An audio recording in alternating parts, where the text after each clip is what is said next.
بسم الله الرحمن الرحيم كلنا وعن ونكسن داوديال halka aad naga daawanaysaan waa janalka xogta media waxaad ku soo dhawaataan warbixin gaar ah oo aan diiradda ku saari doono beesha caalamka waxa ay kulan la yeelatay madaxweyne Maxamed Cabdilaahi Farmaajo kulankaasi waxa looga hadlayay khilaafka madaxweynaha kala dhaxeeyay ra'iisul wasaare Maxamed Xuseen Rooble aalada fogaan aragga ee Zoom-ka ayaa lagu qabtay warar ayaa ka soo baxay falaqeyn ayaa daawadayaal halkan idinku sameyn doona warbixintan ayaan idinku soo koobi doonaa kulankaasi iyo waxyaabihii looga hadlay iyo waxyaabaha la isku afgartay hayeeshee intaanan guda gelin waxaan daawada ka dalbanaya aan ka codsanayana muuqaalkan like saarto la wadaagta asxaabtaada adigoo subscribe inoo saaraya channelka oo furan ee gambalaalka si durbadii baad u heshay muuqaaladan halkan soo gelino sidoo kale daawada muuqaalka qaybtiisa hoose ee faalada lagu gudbiyo commentiga aragtidaada inagula wadaag markaana daawada madaxweynaha muddaxileedkiisa uu dhamaaday ee Soomaaliya Farmaajo ayaa kulan ku qabsoomay aalada fogaan aragga ee Zoom la yeeshay beesha caalamka xubno matalayay waxaana kulankaasi diiradda lagu saaray khilaafka culus ee madaxweynaha kala dhaxeeya ra'iisul wasaaraha xukuumadda xilgaarsiinta ee Soomaaliya injineer Maxamed Xuseen Rooble khilaafkan oo soo shaabaxay toddobaadkan gudihiisa isla markaana madaxweyne Farmaajo uu ku amray ra'iisul wasaare Rooble in uu shaqadiisa joojiyo maadaama lagu soo eedeeyay ku tagrifal awoodeed iyo sidoo kale boob hanti dadweyne waxa la soo sheegayaa in khilaafka uu gaaray meeshii ugu cuslayd abid isla markaana waqtigan la doonayo in la isugu soo dhaweeyo labada dhinac maadaama arrimaha doorashooyinka dalka ka soconaya uu ra'iisul wasaare Maxamed Xuseen Rooble lafdhawar u yahay madaxweynuhuna uu kuudii bishii May ee sanadkan 2021 ku wareejiyay beesha caalamka oo kulankan la yeelatay madaxweynihii hore ee dalka Soomaaliya ayaa waxa ay kala hadashay khilaafka waqtigan kala dhaxeeyay ra'iisul wasaare Maxamed Xuseen Rooble hore war ka soo baxay beesha caalamka waxa lagu sheegay in khilaafkan aanan u cuntami karin habsami u socodka doorashooyinka dalka isla markaana uu muhiim uusan u ahaynba khilaafkan dalka Soomaaliya waxaana xubno ka tirsan beesha caalamka oo qoraalo isdaba joog ah soo saaray kadib markii uu khilaafkan soo shaabaxay ay sheegeen in la doonayo in khilaafka la soo afjaro isla markaana la joojiyo wax walba oo carqalad ku ah nabadeynta dalka Soomaaliya iyo habsami u socodka doorashooyinka dalkan ka soconaya beesha caalamka ayaa dadaal xoogan ku bixinaysa sidii dalka Soomaaliya horumar ku gaari lahaa isla markaana doorasho nabdoon oo la isla ogol yahay xor iyo xalaal ah ay kaga dhici lahayd beesha caalamka ayaa in muddo ah ku dadaalaysay sidii doorashada dalka ka dhaceysay ay u noqon lahayd mid daafuran oo ay u dhan yihiin saamileeda siyaasadeed ee dalka madaxweyne Maxamed Cabdilaahi Farmaajo ayaa lagu eedeeyay musharaxiinta mucaaradka Soomaaliya ayaa ku eedeynaya in uu markaasi boob xoogan ku wado arrimaha doorashooyinka dalka ka soconaya gaar ahaan kuwa golaha shacabka ee baarlamaanka Soomaaliya Farmaajo ayaa lagu eedeynaya in uu mas'uul ka yahay boobka lagu wado doorashada Farmaajo markii xilka laga qaaday 7 xubnood oo ka tirsan guddiga xalinta khilaafaadka doorashooyinka dadban ee sanadkan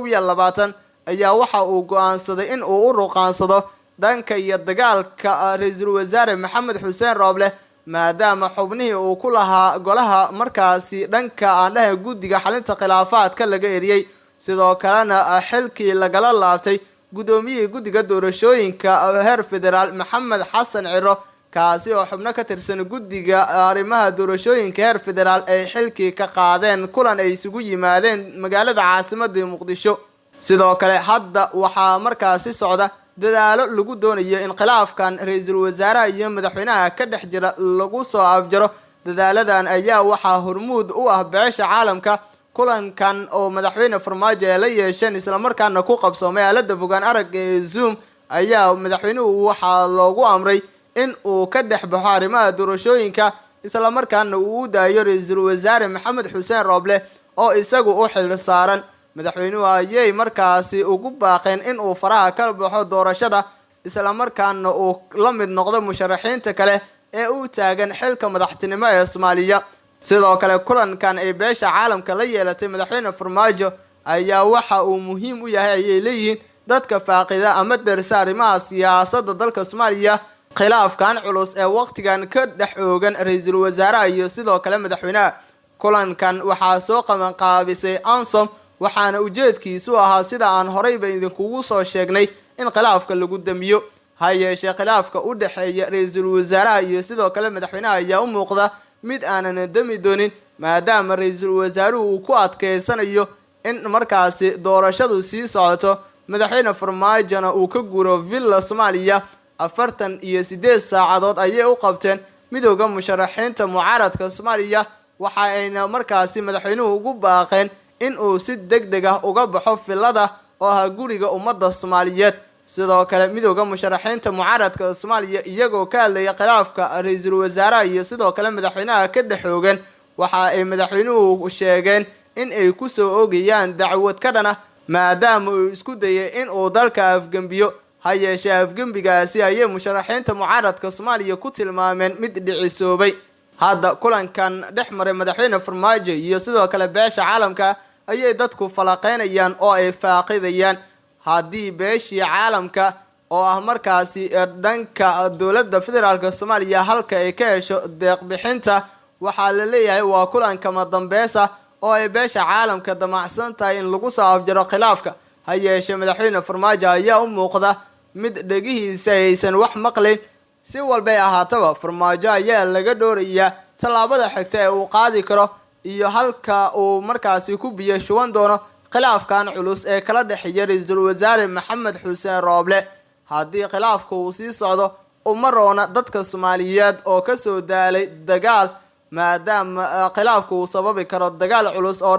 dalka ka qarxa. ciidamada badbaadada qaran ayaa ku sugan magaalada caasimadda ee Muqdisho. beesha caalamka ayaana arrintaasi ka walaacsan, waxa ayna markaasi rabinba oo ay beesha caalamka doonayn in dalku ka qarxa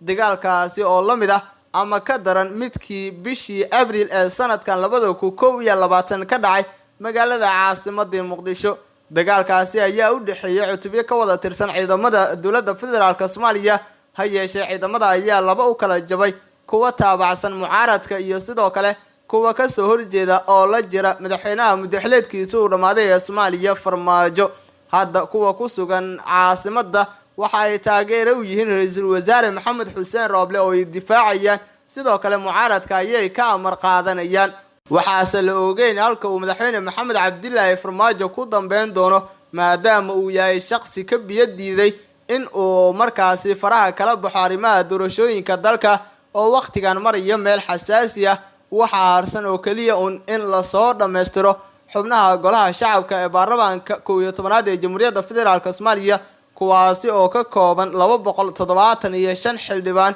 60 xildhibaan ku dhawaad ayaa la doortay, waxaana dhiman ayaa la leeyahay 200 iyo wax la jira. haddii la soo dhameystiro xubnahaasi, waxa uu dalku aadi doonaa doorashada madaxtinimo, waxaana la dooran doonaa madaxweynaha Jamhuuriyadda Federaalka Soomaaliya. madaxweyne Farmaajo ayaa halkaasi ay ugu dambeyn doontaa haddii laga adkaado. haddii uu ku soo baxo doorashada, waxa uu sii hogaamin doonaa 4 sano oo kale dalka Soomaaliya, isaga oo markaasi ka sii wadi doona howlaha halka ay iminka u marayaan. laakiin macada ayay leeyihiin dadka siyaasadda falaqeeya in la soo celiyo oo dalka markaasi doorashadiisa dib loogu celiyo madaxweyne Maxamed Cabdilaahi Farmaajo oo la ogsoon yahay wixii uu dalkan markaasi biday 4 sano ee uu xukunka joogay iyo halkii sano ee sharci darada ahaa ee uu sida qaldan ugu jiray villa Soomaaliya. haddii madaxweyne Maxamed Cabdilaahi Farmaajo hadda waqtigan markii la joogo haddaynu xaaladda qiimeeno